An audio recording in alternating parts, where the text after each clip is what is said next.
அனைவருக்கும் வணக்கம். இது பிஎஸ் இன் கிச்சன் யூடியூப் சேனல். வீட்டில் பருப்பு பூண்டு ரசம் அப்படின்னு ஒன்று பண்ணாங்க. செம்ம டேஸ்ட்டாக இருந்தது. சாத்தோட பிசைஞ்சு சாப்பிட்றது கூட இல்லாமல் குடிச்சே காலி பண்ணிட்டாங்க. அப்படிப்பட்ட அந்த ரசத்தை இன்றைக்கி நம்ம வீடியோ பதிவில் எப்படி செய்கிறது அப்படிங்கிறத தான் பார்க்க போகிறோம். இது வந்து பருப்பு பூண்டு ரசம் செம்ம டேஸ்ட்டாக இருக்கும். நீங்களும் செஞ்சு பாருங்கள். நம்ம சேனலுக்கு இது வரைக்கும் நீங்கள் சப்ஸ்கிரைப் பண்ணலன்னா இப்போவே சப்ஸ்கிரைப் பண்ணிக்கோங்க. வாங்க நம்ம வீடியோ பதிவு பார்க்கலாம். முதல்ல நம்ம வந்து ஒரு குக்கரில் எண்ணெய் ஒரு 3 ஸ்பூன் எண்ணெய் ஊற்றிருக்கோம். அதில் கடுகு போட்டு தாளித்து கொட்டுறோம். கடுகு வெடித்ததும் கொஞ்சம் வெந்தயம், ஒரு 1/4 ஸ்பூனுக்கு வெந்தயம் போடுங்க. வெந்தயமும் போட்டு அடுத்ததாக கடுகு வெடித்த உடனே கருவேப்பிலையை அதில் போடுறோம். போட்டு தாளித்த பிறகு அதில் ஏற்கனவே நாம் நறுக்கி வச்சுருக்கிற தக்காளியை போடுறோம். சின்ன சின்னதாக நறுக்கி வச்சுருக்கிற தக்காளியை அதில் கொட்டி நல்லா வதக்குறோம். இந்த எண்ணெயில் தக்காளி வந்து நல்லா வதங்கணும். அதற்கு பிறகு நாம் என்ன பண்ணுறோன்னா பூண்டு ஒரு 10 பூண்டு, ரொம்ப ஜாஸ்தி வேணாம். ரொம்ப ஜாஸ்தி போட்டிங்கன்னா பூண்டுடைய வாசனை தான் ஜாஸ்தியாக இருக்கும்.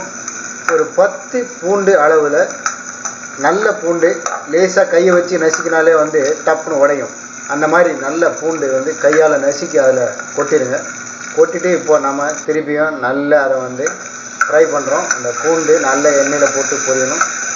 நல்லா வதக்கிட்டு தக்காளியும் பூண்டையும் சேர்த்து நல்லா வதக்கிறோம்.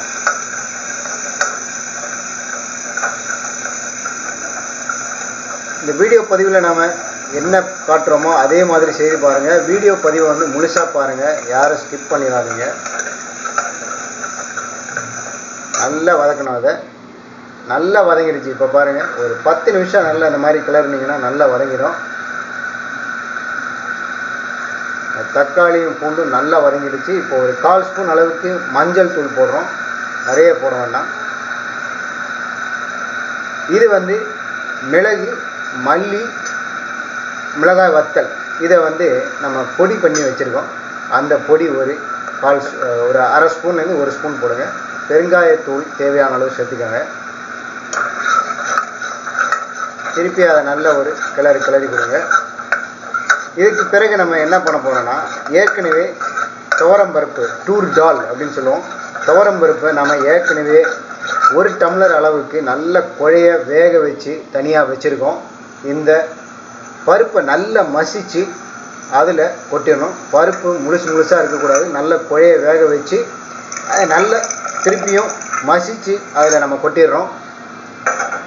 திருப்பி ஒரு நல்ல ஒரு கிளறு, ஒரு 5 மினிட்ஸ் அப்படியே நல்லா கொதிக்க விடுங்க. இதை நல்லா அடுப்பை பெருசாக வச்சுட்டு நல்லா கொதிக்க விடுங்க. இந்த பருப்பு திருப்பியும் நல்ல ஒரு கிளறினீங்கன்னா அந்த பருப்பு நல்லா மசிஞ்சு நல்ல கூடுதலாக வெந்துடும். நம்ம ஏற்கனவே நம்ம வீடியோ பதிவு ஒவ்வொன்றுத்துலேயும் சொல்கிற மாதிரி இந்த சமையல் ப்ராக்டிக்கல் இது எல்லாமே வந்து பார்த்திங்கன்னா, அந்த சமையல் குறிப்பெல்லாம் வந்து சமையல் தெரியாமல் கஷ்டப்படுறவங்க, பேச்சுலர்ஸு, வெளியூரில் போய் வேலை பார்க்குறவங்க, இவங்கெல்லாம் சமையல் தெரியாமல் கஷ்டப்படுவாங்க. ஹோட்டலில் காசு கொடுத்து சாப்பிட்டு கட்டுப்படி ஆகாது. அப்படி இருக்கும்போது வீட்டில் செய்கிறதுக்கு இந்த மாதிரி வீடியோ பதிவை பார்த்து அதே மாதிரி செய்கிறீங்கன்னா ஈஸியாக இருக்கும். அதே மாதிரி உங்களுக்கு டேஸ்ட்டாகவும் வரும்.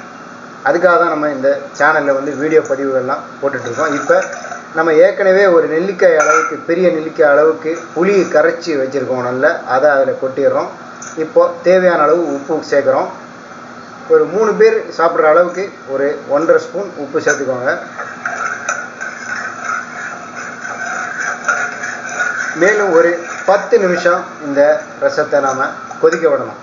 நல்லா கொதிக்கணும். ஒரு 10 நிமிஷம் கொதிக்க விட்டிங்கனாலே போதும். கூடுதலாக எவ்வளோ தண்ணி சேர்க்கணுமோ சேர்த்து நல்லா கொதிக்க விடுங்க. ஒரு 10 to 15 மினிட்ஸ் அது வந்து நல்லா கொதிக்கணும். கொதிச்சிட்டுனா போதும், இறக்கி வச்சுருங்க. அதுக்கப்புறம் சாப்பிட்றதுக்கு தயாராக இருக்கும். சாப்பிட்றதுக்கு இல்லை, இதை வந்து குடிச்சே காலி பண்ணிடுவாங்க. அந்த அளவுக்கு செம்ம டேஸ்ட்டாக இருக்கும் இந்த ரசம். இதே மாதிரி நீங்களும் உங்கள் வீட்டில் இந்த மாதிரி ரசம் செய்து பாருங்கள். பார்த்துட்டு உங்களுடைய கருத்துக்களை நம்ம வீடியோ பதிவுக்கு கீழே தெரிவிங்க. நம்ம சேனலுக்கு மறக்காமல் சப்ஸ்கிரைப் பண்ணுங்கள். அடிக்கடி இந்த மாதிரியான சமையல் குறிப்புகளுக்கு, செய்முறை விளக்கத்துக்கு நம்ம சேனலை சப்ஸ்கிரைப் பண்ணுங்கள், லைக் பண்ணுங்கள், எல்லாருக்கும் ஷேர் பண்ணுங்கள்.